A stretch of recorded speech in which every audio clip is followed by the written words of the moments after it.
What's cracking, YouTube? Thanks for tuning in. This is a new project. I need to get some auxiliary power to the back of the Jeep. The main thing I'm looking for right now is a source of power to run my portable cooler, fridge, car fridge. I'm planning to run it through a power bank, and my idea is to have the power hooked up to an ignition source. So when the vehicle's on, it'll charge off of the alternator. When I turn the vehicle off, the battery bank will kick in and continue to run the cooler. And so that's the primary use that I'm looking for. Now let's talk about location. My initial thought was to put it somewhere here on the console, facing the back. But if I put it this way, the plug's going to be in the way of the back seat folding down, which I do use fairly often. And there's not really enough room to put it flush against the console, at least from the back. Or if I could do that, it would be awkward accessibility. So I pretty quickly kind of ruled out doing it here on the center console. So where to do it next? I ultimately decided I want it probably on this panel about right here.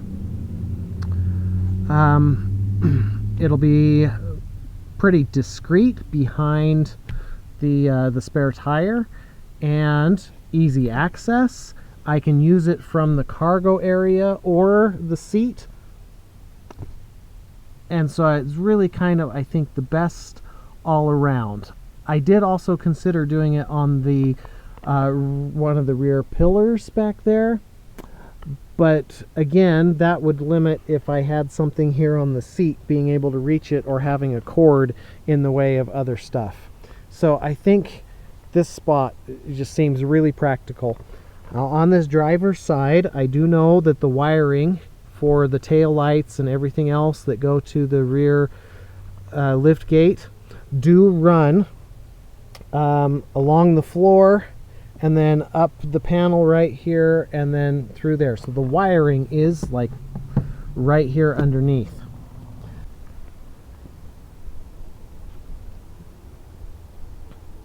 So I know the wiring is there, and I originally was thinking I would just tap into an ignition source wire in the harness back here.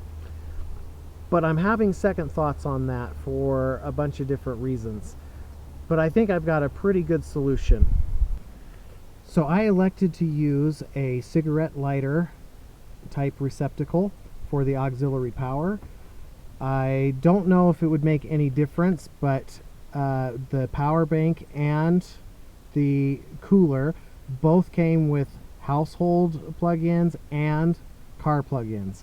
I don't know if the household 110 voltage running that down would make any difference, but since I know that's what this is made for, that's what I'm going with. Secondly, I am pretty sure I have wiring where my cigarette lighter used to be underneath here that is available, that I can tap into and then just run the wires along with the rest to the back. So I'm going to confirm that, and if that is the case, then this should be a pretty straightforward project from there. Okay, it turns out I did use the wires for the original cigarette lighter for my USB power and gauge, and which I thought that was the clock wiring, but the clock wiring actually went to the transmission temperature gauge. So those wires are used. So now I need to decide if I'm going to run some from the front or go with my original idea of just tapping into some that are already running to the back. I'm going to have to do a little research on that, and then we'll get back to it. In light of the fact that I have used all the previous wiring for other things, I have decided to run a new wire specifically for this power source. I've done some research on the internet and with my buddy Joe, who I've referenced before, and the internet claims that typical wiring gauge for applications like this is 18 gauge. Now, Joe suggested that obviously we have to consider the watt and or amperage draw and the length of the wire, because you do lose some power over length. So he recommended 10 or 12 gauge. The internet recommended, if you're putting in something new, 16 gauge. So I've decided to split the difference. I went down and picked up a 20-foot roll of 14 gauge.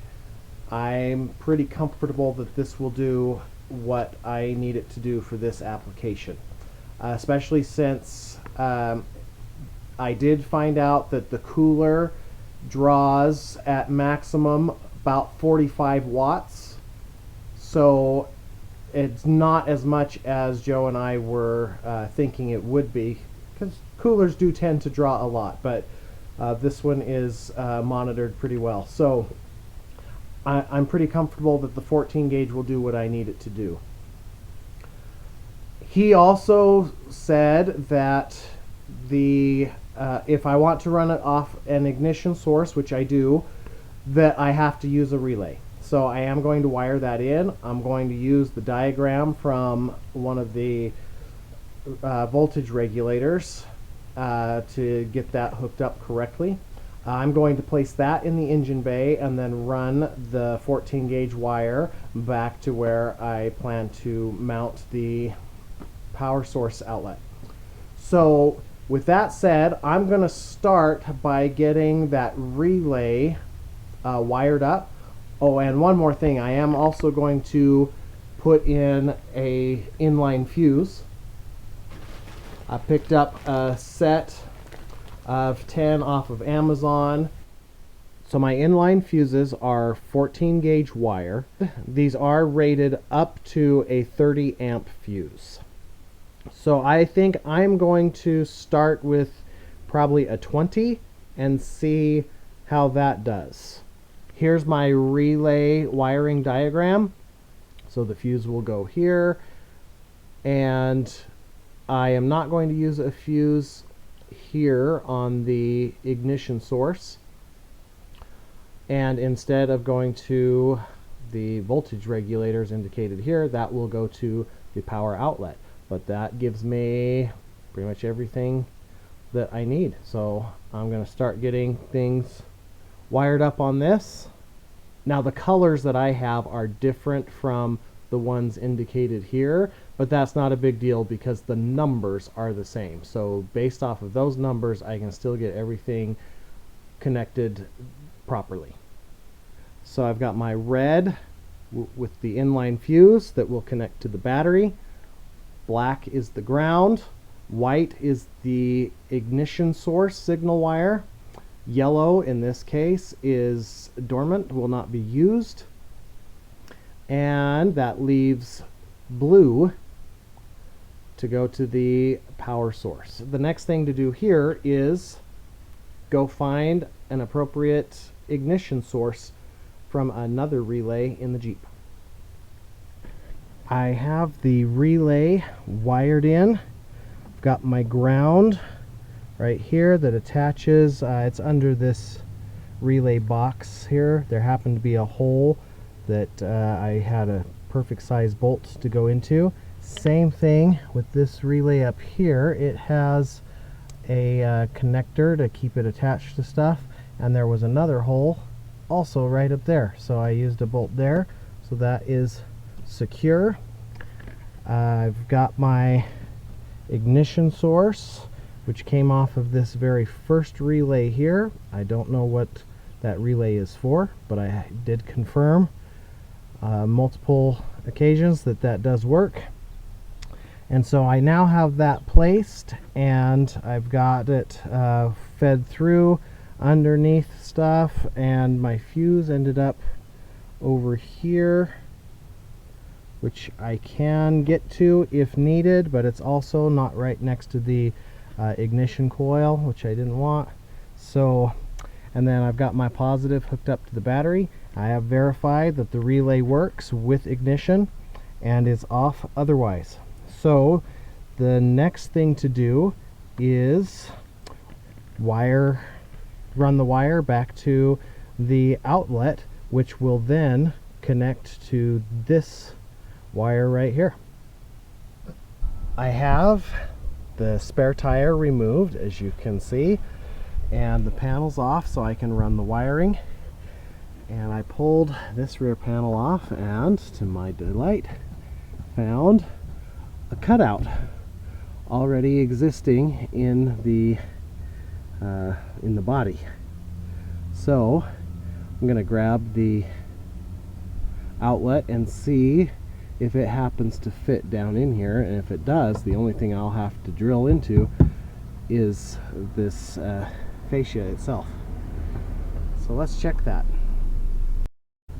Okay, so I've got the outlet here, and it is just a smidgen big, so I will need to take just the lip of one of these sides off, probably the top side, so I can go up this way. That won't be a big deal. And then, just so the screws have something to sink into, I may turn it this direction, because there's screws there that will help hold it down. So I'm going to think through the best way to do that, and then of course I need to get the wiring through this back side. So let me take a look and solve those two issues real quick. So the wiring is not an issue. You can see that it runs right here. There's the speaker I ran last year, and it runs right underneath here, which that is an open channel right to that hole. So all I have to do is enlarge that hole and then drill the receiver right here. Hole is drilled. It's the perfect size. It's a good fit on the body panel. I ended up widening that using the angle grinder. It didn't take much. That's all it was. Deburred it with a file. It lines up really well, as you can see. That slides right in. This has the nut on the back at the moment, so it will sit flush. And I have room for the screws on the side, so this will be very secure. So I've got to stop now because I have an appointment coming up. But when I come back after that, I will ground the device somewhere back here. I've got several options. I'll show you that when I come back. I've got this in place, and it took a little doing to get it there, so I'm not going to take it out, but I will show you from through the window. There was a bolt there that I used as the ground. It attaches this spare tire bracket to the frame, and down in this area there is another ground attached to that same bracket, so I'm pretty confident that it's a pretty good ground. I got that fed through. I think I'm going to get some self-tapping screws for these two holes, and I just need to get them long enough to go down into the frame, but that's really just a redundancy. I think just the plastic nut that came with this that goes on the other side is enough to keep this in place for what I'm going to do. So I may not do those. We'll see. We'll give it some time and find out. But with that, the ground and the positive are hooked up. So now this panel back in place just like that, and I can finish running the power line up through the front. I am through the firewall, as you can see right there. Followed that blue wire, which is my transmission temp gauge wire that I put in. It is easier to feed it in from this side because you can put it on something and kind of push it through. I had to feed it through from the cab, and I found, first of all, I used a Allen key to just kind of get the hole to open up a little bit. This one is a number 7/64, which is about the same size, maybe a smidgen smaller than this 14 gauge wire, but pretty close. But I couldn't get it to follow that line, so I went and got my smallest pair of needle nose pliers, and I got those into the hole up to about the pin, and then I propped them open. They ended up opening about that much on the inside. Got the wire fed up to the crook of the neck, and then just grabbed it and pulled it through, and that worked pretty well. So I'm now just going to follow that blue wire over to there, and then kind of go under the coolant reservoir and over to the that should get me pretty close to the relay. All right, I've got the wire ran where I like it. It is, I fed it through a couple of zip ties and kind of followed the looms where I could, and I've got it over here to where it will meet up with the relay. Now I was going to use a typical butt connection to put these together, but then the thought occurred to me that it might be nice to disconnect these if I ever want to. I don't know why I would, but it'd be nice to have the option. And so I decided to go with a spade connector. And I also am going to put the same end on the green wire as is on the other end, which is the female end, so-called. So that way, if I ever take the green wire out and need to put it back in, I don't have to worry about which end is which. So let's get the butt connectors on there and get this hooked up. We are moments away from having power back to the cargo area.